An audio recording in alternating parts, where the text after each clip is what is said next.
ጌታዬ መልሰኝ እኔም መለሳለሁ ልቤን ካንተ ሌላ ለማን እሰጣለሁ?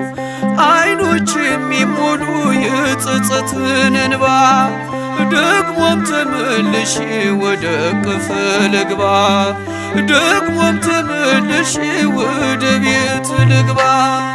እረኛዬ እረኛዬ እረኛዬ መተማመኛዬ ጠባቂ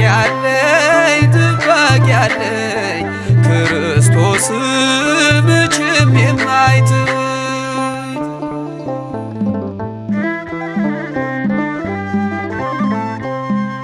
የበጎች እረኛ ቸሮ ጌታችን ያድነዋል ፈጥኖ በእርሱ ያመነውን መዝጊያን ለሚያንኳኳ